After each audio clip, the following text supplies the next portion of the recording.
A field of 132 professionals and amateurs convened at Bethpage State Park on Long Island for the 95th Met Open Championship sponsored by MetLife. The 54-hole stroke play championship is one of the MGA's most prestigious events. Beautiful sunshine and light breezes welcome the players for the final round shootout. The famous Black Course, a two-time U.S. Open venue, was the championship host site. At more than 7,200 yards, the Black is a beast, and it tested every single player in the field. A total of 65 players made it to Thursday after the cut was made Wednesday night at 11 over par, 153. The overnight leader coming into Thursday's final round was 2010 Met Amateur champion Evan Byrne. The 22-year-old got through 2 rounds of stroke play at the Met Open at 5 under par, 137. He teed off with a 2-stroke lead over Charlie Bowling of Fresh Meadow. As the day progressed, however, it was clear that other players in the field would be making moves. The soft course conditions and light winds meant that birdies would be there for the taking. One of the steadier players through 2 rounds was Bob Rittberger of Garden City Golf Club. Rittberger, 39, is a 2-time Long Island Open champion and finished second in the Met Open in 2007. Rittberger began the day 5 strokes in back of Evan Byrne. But the gap closed. Byrne double bogeyed the very difficult par 4 10th hole, and his lead was down to just 1 stroke over Bowling. Both Byrne and Bowling had 2 more bogeys coming in on the back 9. And after Daniel Balin of Burning Tree had an early clubhouse lead at even par 213, the crowd of hundreds who came out to watch today had a feeling that just might be good enough to win this championship. Rittberger was making his own move. He played steady all day, and as he came to the tee at the par 4 18th hole, he knew that the leaders had fallen back a bit and that the tournament was there for the taking. He striped his drive and then hit his approach shot just behind the green, setting up a delicate up and down.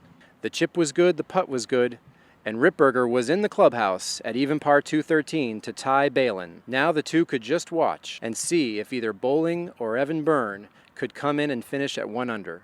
Both players struggled on the par 3 17th hole, and either one of them would have to birdie the 18th hole to make it into the playoff. When they failed to birdie, it became a 2-man playoff between Rittberger and Balin, a 3-hole aggregate playoff on the 1st, 17th, and 18th holes at Bethpage. The first hole of the playoff saw an important 2-stroke swing. Rittberger poured in a 7-foot birdie putt, while Balin missed a 3-foot par effort. As the players went to the tee of the par 3 17th, Rittberger held a 2-stroke lead in the playoff. Both players missed par putts on the par 3 17th, reaching the 18th tee still separated by 2 strokes. It all came down to the last hole, and the drama built, as did the crowd. Rittberger found the greenside bunker on 18, opening the door for Balin. However, Balin was unable to sink his birdie putt on 18. All Rittberger had to do was 2-putt from 30 feet to secure the victory, which he did. Bob Rittberger at the beginning of the week said even par would be a good score. He shot 3 consecutive rounds of even par 71 to make it into the playoff, and then prevailed. Let's hear from our champion. When we spoke early in the week, the way that this place is, even par is usually pretty good. And you look back at the track record of events, not only our events, but even U.S. Opens that have been played here, and pretty close to par is usually a pretty good score. And usually you'll take it and kind of see how things shake out. And fortunately, for me, it was good enough to tie and then prevail in the playoff, fortunately. So, pretty good.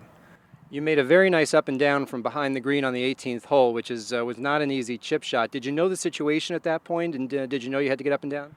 I did not know what was behind. I thought I knew someone was in at even par, so yes, I knew the situation. I was, quite honestly, I was very surprised my ball went over the green. I didn't think we hit enough club that would have gone over there, so maybe a little adrenaline, maybe a little, who knows, but I did know the situation, and obviously was trying to chip it in, but I was very happy to get the ball up and down. I had to do that a couple of times across the road. It seems like across the road you got to start grinding, so it was fortunate to get it up and down. You've come close in this championship before. In fact, you tied for second in 2007, and when it was last played here on Long Island at the Meadowbrook Club. What does it feel now to finally kind of break through and win your first MGA title? It feels terrific. Like I said in the speech there, that the history and the champions, the past champions of this event, are some of the greatest players in not only this section's history, but in golf. So it's a tremendous accomplishment. It's a humbling accomplishment to have my name, what will be my name on that trophy with those players, and it feels terrific.